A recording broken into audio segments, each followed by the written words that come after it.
दोस्तों, मैं अनिल कुमार पाटी अपने YouTube चैनल राजस्थान जीके की ऑनलाइन स्टडी क्लास में आपका स्वागत करता हूं। जैसा कि दोस्तों हम अपनी क्लास में चल रहे थे राजस्थान का इतिहास, उसके साथ साथ हम राजस्थान की कला एवं संस्कृति को भी स्टार्ट कर रहे हैं। इस YouTube चैनल में आपको प्लेलिस्ट में राजस्थान के इतिहास के अलावा राजस्थान की कला एवं संस्कृति भी मिलेगी। कुछ फ्रेंड्स है तो हमने राजस्थान की कला एवं संस्कृति की स्टार्ट कर रहे हैं। उसमें हम पहला टॉपिक ले रहे हैं राजस्थान के लोक देवता। राजस्थान के लोक देवता, राजस्थान के प्रमुख लोक देवता।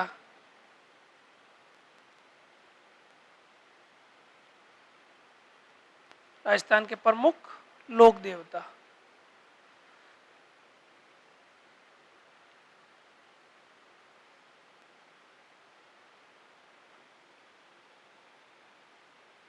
राजस्थान के प्रमुख लोक देवता। राजस्थान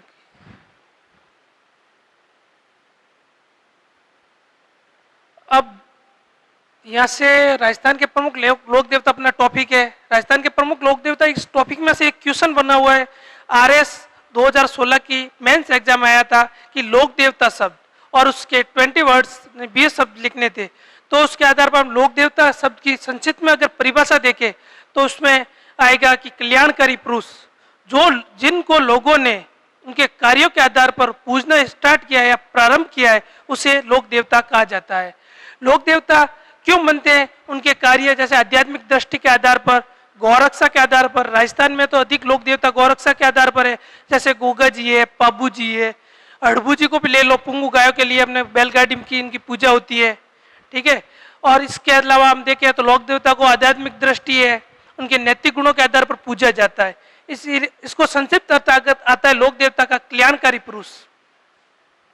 लोक देवता का संक्षिप्त में अर्थ ले अपन तो आता है कल्याणकारी पुरुष। कल्याणकारी पुरुष जो कल्याण करने वाला पुरुष है, जो सभी का कल्याण करता है, कारी पुरुष।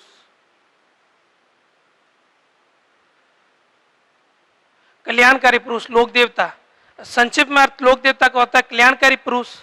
अब यह क्वेश्चन आता है कि राजस्थान में तो सभी धर्मों के लोग रहते हैं, तो क्या सभी धर्मों के लोगों में लोक देवता होते हैं? तो इसमें देखें तो लोक देवता हिंदू धर्म होता है, हिंदू के लिए होता है लोक देवता।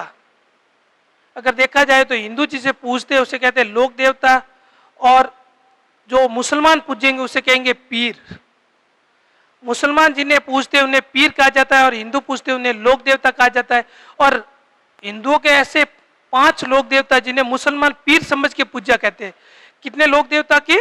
5 लोक देवता की मुसलमान पीर समझ के पूजा करते हैं, जिसे कहा जाता है पंच पीर। एक शब्द निकल के यहाँ से आएगा पंच पीर। ये पंच पीर एग्जाम के पॉइंट ऑफ व्यू से बहुत ज़्यादा इंपॉर्टेंट है।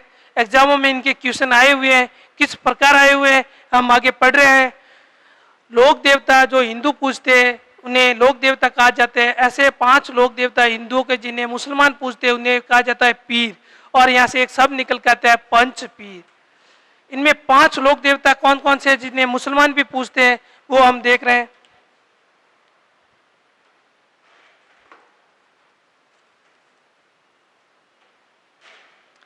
पंचपीर, पंचपीरों के बारे में हम पढ़ेंगे। पंचपीर होते कौन कौन से? पहला आता है रामदेव पंचपीर।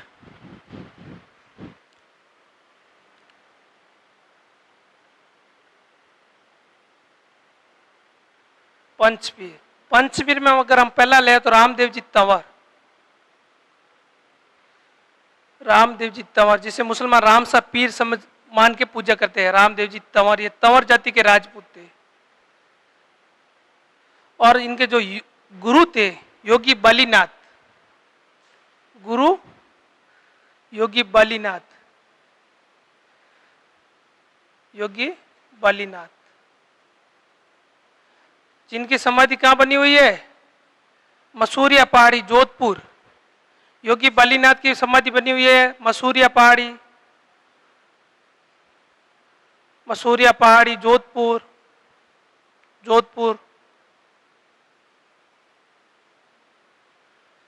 और ये आते हैं पहले पंच पीर, जिन्हें मुसलमान राम सा पीर मान के पूजा करते हैं। रामदेव जी तंवर, तंवर जाति के राजपूत, इनके गुरु थे योगी बालीनाथ, जिनकी समाधि बनी हुई है मसूरिया। और ये जो अपनी गुरु दक्षिणा, इनसे रामदेव जी जो गुरु जो शिक्षा प्राप्त करते हैं, वो कहाँ गुरु से शिक्षा प्राप्त करते हैं? सातलमेर गांव, जो वर्तमान में पोखरण है, जैसलमेर जिले का। और दूसरा आता है हड़बूजी सांकला, हड़बूजी सांकला, ये सांकला जाति के राजपूत थे। हड़बूजी सांकला ये रामदेव जी के मौसेरे भाई थे, और इनके गुरु का नाम भी योगी बालीनाथ, योगी बालीनाथ।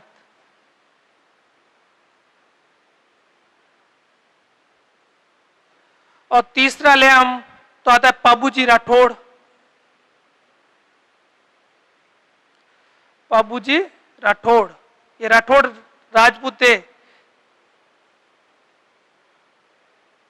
राठौड़, राठौड़ और दुस्सो पाबूजी की आराधना में किया जाता है। राठौड़ के पाबूजी की पढ़ देखो, पाबूजी राठौड़, इनके जो स्थान बना हुआ है मंदिर, वो है कोलूमंड में। ये एग्जाम सेकंड ग्रेड का फर्स्ट पेपर का क्वेश्चन है। पाबूजी का मंदिर कहाँ है? जन्म स्थान भी कोलूमंड में है, पूजा स्थल मंदिर भी कोलूमंड, जो कहाँ पे है? फलोदी। और फलोदी कहाँ पे है? जोधपुर में, फलोदी में। और चौथा आता है यहाँ पे देखे तो गोगाजी चौहान, गोगाजी चौहान, ये चौहान जाति के राजपूत थे। और इनका जन्म हुआ था चूरू ददरेवा में। ददरेवा एक स्थान है चूरू का, चूरू में, चूरू में इनका जन्म हुआ था। यहाँ पे मंदिर बना हुआ है, एक हनुमानगढ़ नौहर में भी मंदिर है, जहाँ पे धूड़मेटी कहा जाता है। और किलोरिया की ढाणी में इनकी गोगा जी की ओल्डी है, चाचोर किलोरिया की ढाणी में। और पांचवा आता है यहाँ पे मेहाजी मंगलिया,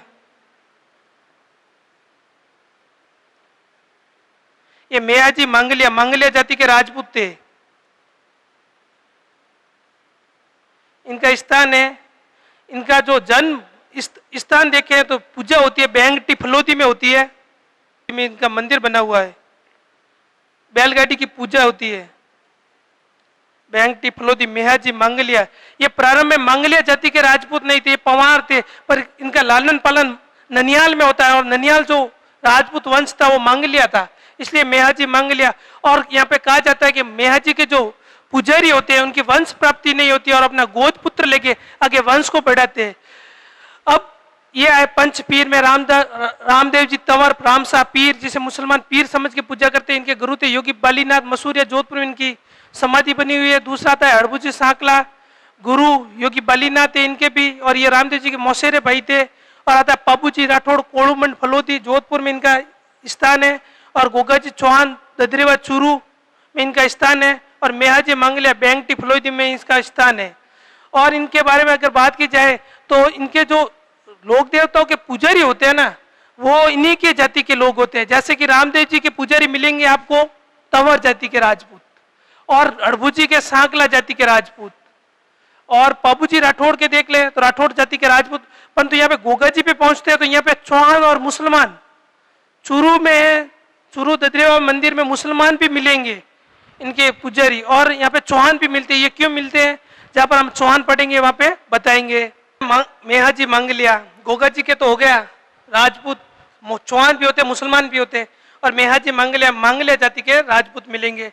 वैसे आपको तेजाजी पढ़ेंगे लोक देवता, तो तेजाजी में उनके जो पुजारी होते हैं कुम्हार जाति और माली जाति के लोग भी होते हैं तेजाजी में। अब हम देखें तो इनको पंच पीरों के याद करने का एक ट्रिक बनाई हुई है जो दोहा के रूप में होती है, वो भी हम देख लेते हैं। कई याद रखने की एक ट्रिक है, वो भी हम एक बार देख लेते हैं। पंच पीरों में 5 आते हैं।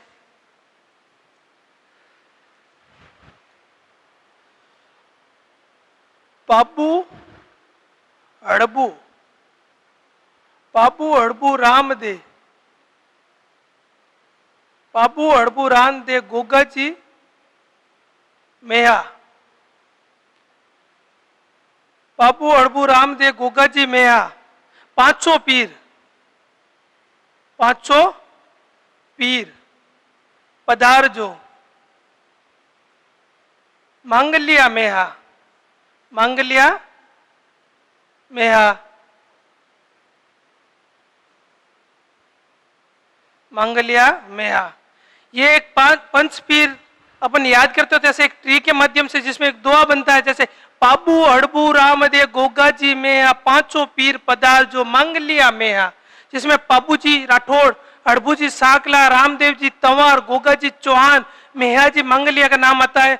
और यहाँ पे 500 पीर पधार जो मांगलिया मेहा, इस प्रकार भी आप याद रख सकते हो अपने नोट्स में, जहाँ पे ये पंच पीर लिखे उसके नीचे ये एक दुआ ट्री के माध्यम से याद कर सकते हो। अब हम पंच पीरों को एक एक करके जो पढ़ेंगे। पहला आएगा अपना रामदेव जी तंवर। रामदेव जी तंवर से स्टार्ट करते हैं हम। पंच पीरों और लोक देवताओं में से रामदेव जी तंवर को से प्रारंभ करते हैं।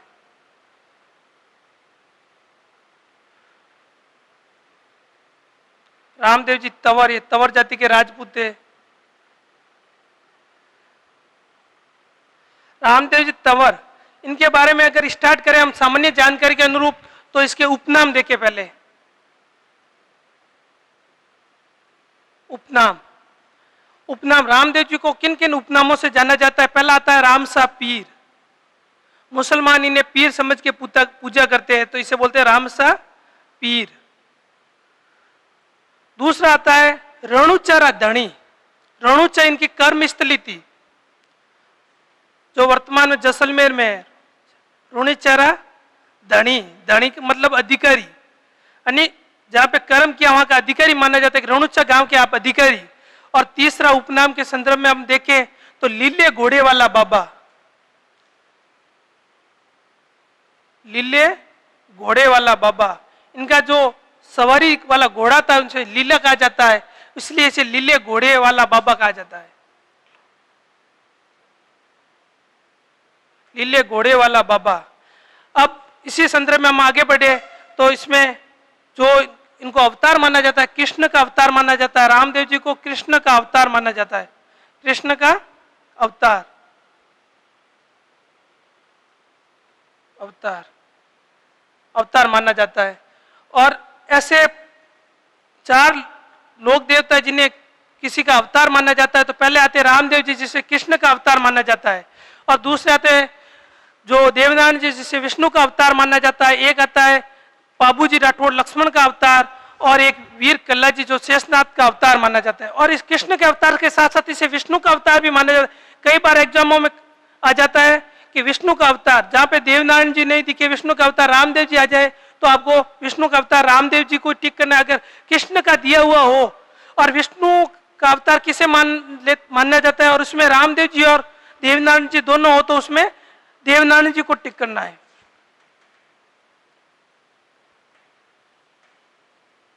विष्णु का अवतार। और इन्हें अर्जुन का वंशज माना जाता है। अर्जुन का वंशज, अर्जुन का वंशज, इन्हें अर्जुन का वंशज भी माना जाता है। रामदेव जी तंवर के बारे में देखिए, उपनाम रामसा पीर, मुसलमान इनकी पीर समझ के पूजा करते हैं। अब आता है रणुचरा धणी। रणुचा इनकी कर्मस्थली जो कि जैसलमेर में है वर्तमान में, और धणी का मतलब वहां का अधिकारी। और लीले घोड़े वाला बाबा, उनका जो सवारी थी वो लीले घोड़े की थी, इसलिए इसे लीले घोड़े वाला बाबा भी कहा जाता है। और इसे कृष्ण का अवतार माना जाता है और अर्जुन का वंशज माना जाता है। इसी के संदर्भ में हम इसके बारे में सामान्य जानकारी प्राप्त करें तो इनका जन्म, जो जन्म हुआ था, जन्म रामदेव जी का जन्म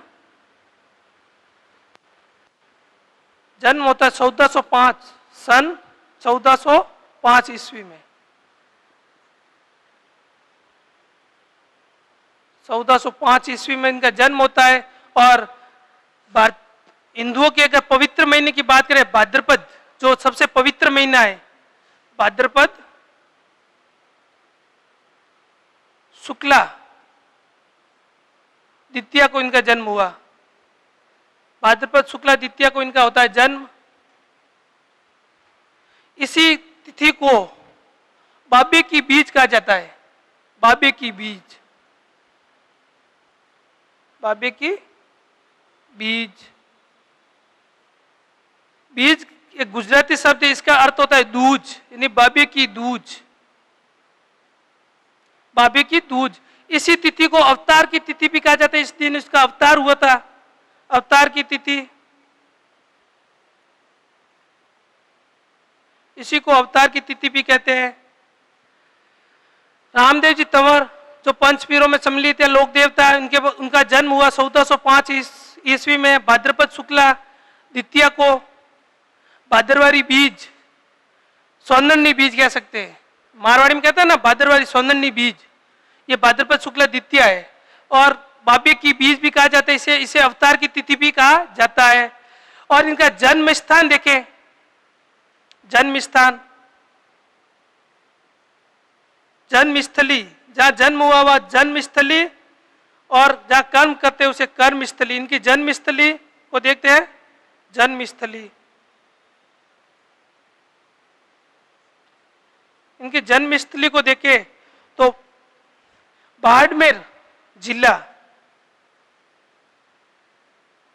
बाड़मेर जिला की एक तहसील है जिसका नाम है शिव, शिव तहसील।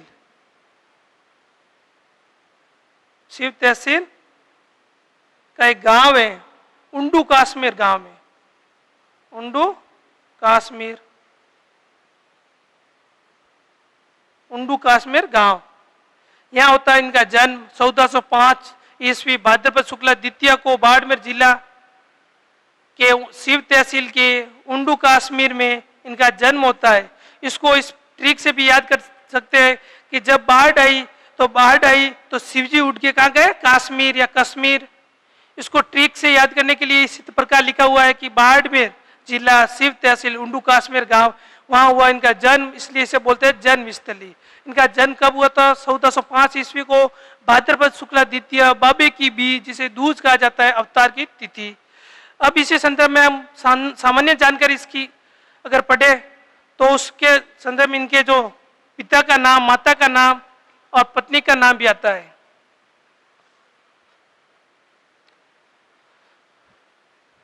देखते हैं इनकी माता जी का नाम, कई बार एग्जाम में पूछा भी गया है। रामदेव जी की माता जी का नाम क्या था?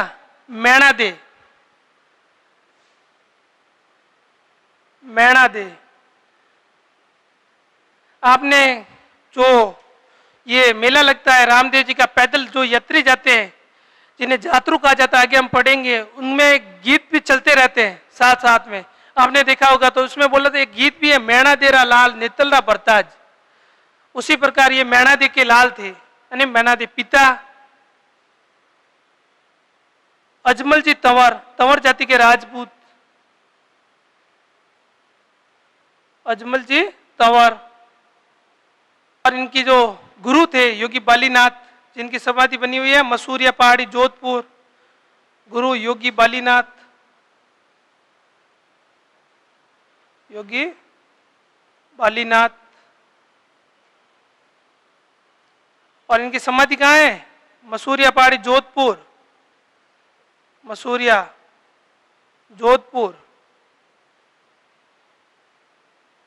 भाद्रपद शुक्ला दशमी को यहाँ पे मेला भरता है। गुरु योगी बालीनाथ, मसूरिया जोधपुर। और इनकी पत्नी का नाम नेतल दे, इसकी पत्नी का नाम था नेतल दे। और ये किसकी बेटी थी? अमरकोट, जिसे प्राचीन में अमराना कहा जाता था, दल्ले सिंह की पुत्री थी नेतल दे। वर्तमान में ये अमराना है, अमरकोट जो पाकिस्तान में आता है। अमरकोट के एक राजा थे जागीरदार, जिनका नाम था दल्ले सिंह, उनकी थी ये बेटी। और जो अभी वर्तमान में कहाँ पे है? अमरकोट, पाकिस्तान, जिसे प्राचीन में अमराना कहा जाता था।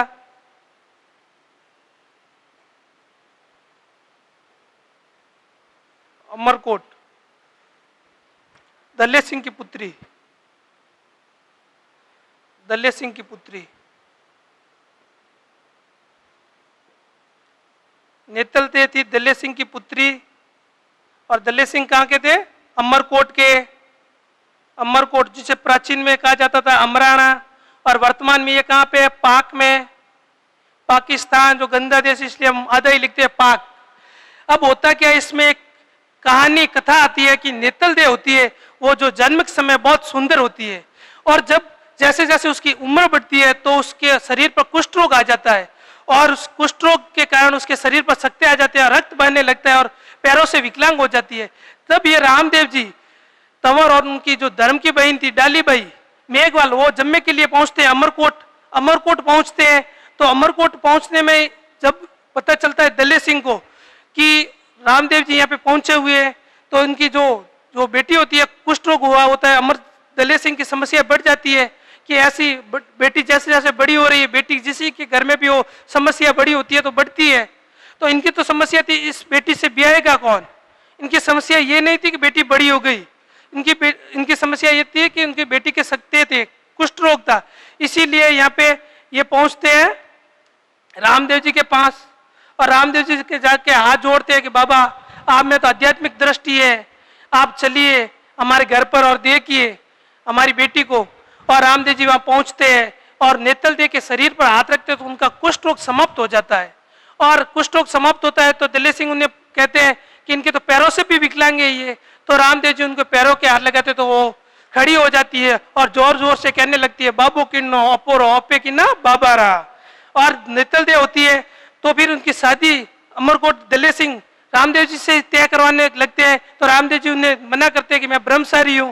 तो जबरदस्ती अब नेतल दे की शादी हो जाती है रामदेव जी से। ठीक है, ये इनकी पत्नी की कहानी थी उनकी शादी की।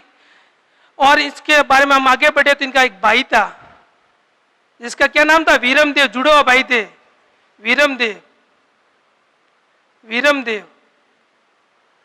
और इनको जो अवतार माना जाता है बलराम का अवतार माना जाता है। रामदेव जी को श्री कृष्ण का, बलराम का अवतार। और इनके मौसेरे भाई के बारे में भी पढ़ लेते हैं, हड़बूजी सांकला। मौसेरे भाई, मौसेरे भाई हड़बूजी सांकला, हड़बूजी सांकला, सांकला जाति के राजपूत थे। इसी प्रकार इनकी सामान्य जानकारी के अंतर्गत हमने इनकी माता का नाम पूछा मैणा दे, पिता अजमल जी तंवर, गुरु योगी बालीनाथ मसूरिया जोधपुर में इनकी समाधि, और पत्नी नेतल दे दले सिंह की पुत्री जो कहाँ की थी? अमरकोट के, अमराना प्राचीन नाम, पाक में वर्तमान में। और इनके जो भाई थे वीरम देव, बलराम का अवतार, मौसेरे भाई हड़बूजी सांकला। अब इसी के संदर्भ में हम आगे बढ़ते हैं तो एक कथा के माध्यम, कहानी के माध्यम से समझेंगे। और एक क्वेश्चन आया था दोस्तों सेकेंड ग्रेड में, जिसमें यह था कि कौन से लोक देवता को नेतल का बरताज कहा गया।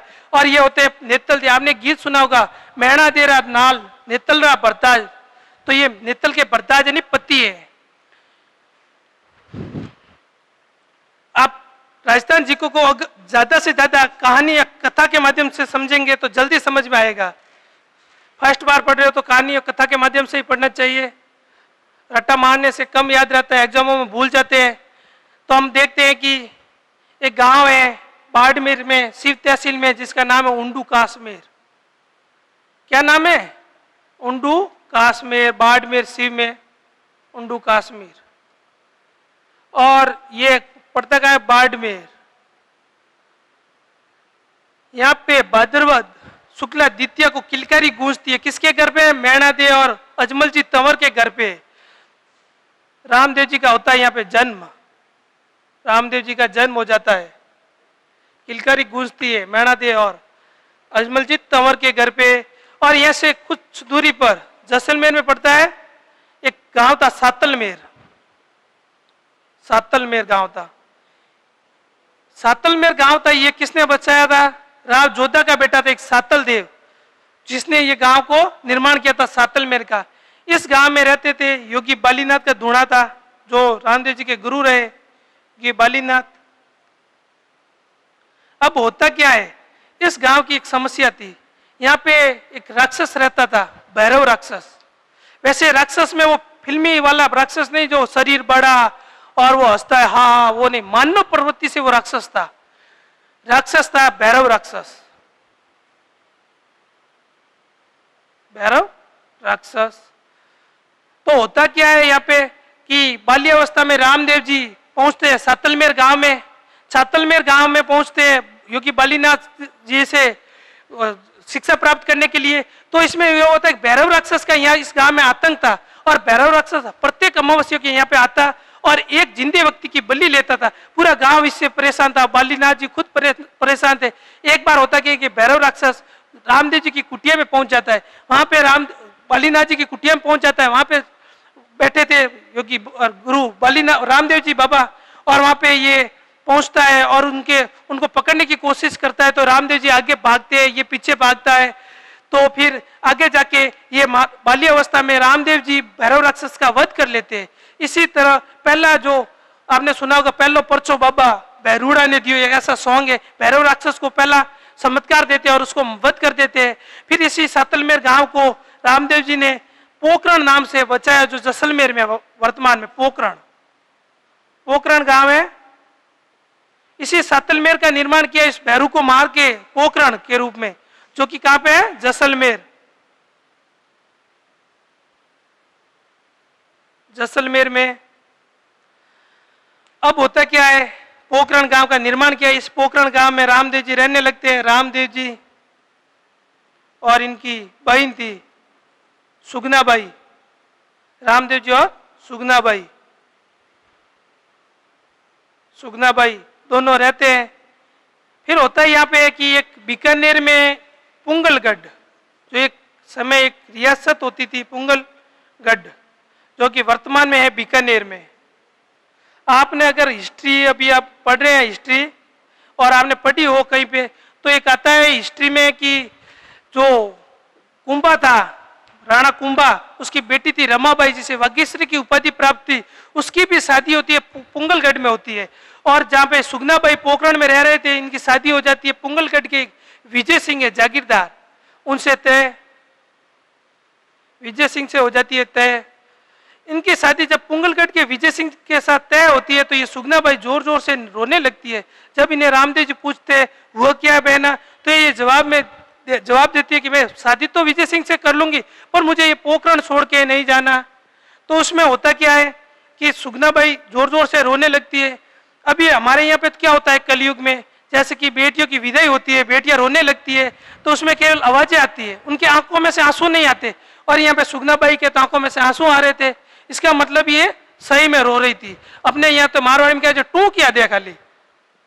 अब होता क्या है, ये सुगनाबाई जोर जोर से रोने लगती है। तो रामदेव जी उससे पूछते हैं हुआ क्या है, तो कहती विजय सिंह से शादी कर लूंगी, मुझे पोकरण छोड़ के जाना नहीं है। तो रामदेव जी बोलते हैं जा बहना, तू भी क्या याद रखेगी, ये पोकरण तुझे दहेज में दिया, और पोकरण इसको दहेज में दे देते रामदेव जी। और कुछ बातों की ख्यातों में यह भी कहा गया है कि वीरमदेव की बेटी को ये रामदेव जी पोकरण दहेज में देते हैं, और जो कि इनकी रामदेव जी की भतीजी थी। ठीक है, उसमें क्या होता है कि दो तथ्य उभर कर सामने आते हैं। ऐसे एग्जाम पॉइंट ऑफ व्यू से इंपॉर्टेंट है नहीं, पर याद रखना जरूरी है कि रणुचा गांव में जो इनकी कर्म स्थली थी, रणुचा गांव में आते हैं और एक पेड़ के नीचे बैठ जाते हैं। पेड़ के नीचे बैठे होते हैं तो वहां पे एक 16 साल की लड़की रोते हुए आती है, कन्या, और वो रोते बिलखते हुए आती है। तो रामदेव जी उससे पूछते हैं कि हुआ क्या है, आपका नाम बताइए। तो वो अपना नाम डालीबाई मेघवाल बताती है, डालीबाई मेघवाल, अपना नाम डालीबाई मेघवाल बताती है। और उनको जब पूछा जाता है कि हुआ क्या है, तो वो बोलती है कि रणुचा गांव है, इसमें धार्मिक आधार पर जातिवाद, छुआछूत, भेदभाव बहुत है, और मैं मेघवाल जाति के होने के कारण मुझे वहां से निकाल दिया गया है। तो उस डालीबाई को लेकर रामदेव जी रणुचा गांव में पहुंचते हैं। रणुचे गांव में डालीबाई को धर्म की बहन बना देते हैं। यहाँ पे रामदेव जी, इसी प्रकार रामदेव जी की कहानी थी। ये पुंगलगढ़ में सुगनाबाई का विवाह हो जाता है विजय सिंह के साथ। इसी प्रकार हम आगे बढ़ते हैं।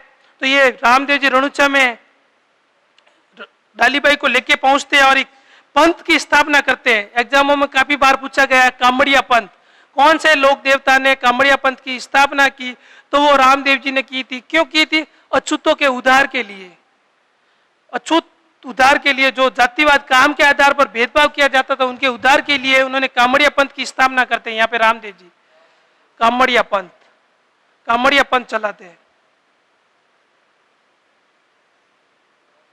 कामड़िया पंथ। इसी नाम से पता चलता है काम के आधार पर उनका भेदभाव किया जाता था। तो इन्होंने कामड़िया पंथ चलाया, किसके लिए चलाया? अछूतों के उद्धार के लिए।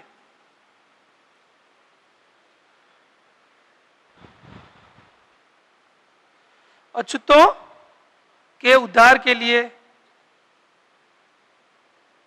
उद्धार के लिए, अछूतों के उद्धार के लिए कामड़िया पंथ चलाते हैं।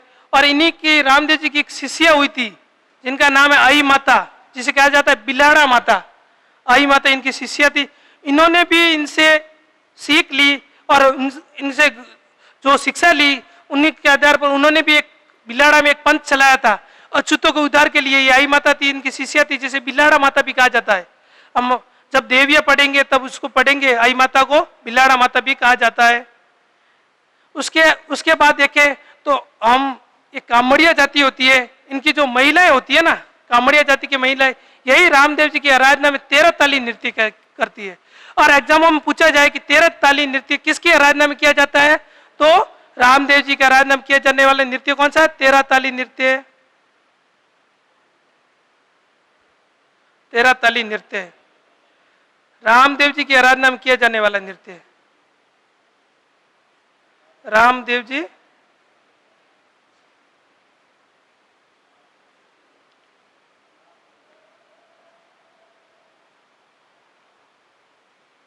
आराधना में किया जाने वाला नृत्य, जाने वाला नृत्य। रामदेव जी की आराधना में किया जाने वाला नृत्य को क्या कहते हैं? 13 ताली नृत्य। और कामड़िया पंथ भी रामदेव जी ने चलाया अछूतों के उद्धार के लिए। 13 ताली नृत्य रामदेव जी की आराधना में किया जाने वाला नृत्य है। और ये किसके द्वारा किया जाता है? महिलाओं के द्वारा। और ये बैठकर किए जाने वाला नृत्य है, बैठकर किया जाने वाला नृत्य है। कामड़िया जाति की महिलाएं करती है इसको, बैठकर किए जाने वाला नृत्य।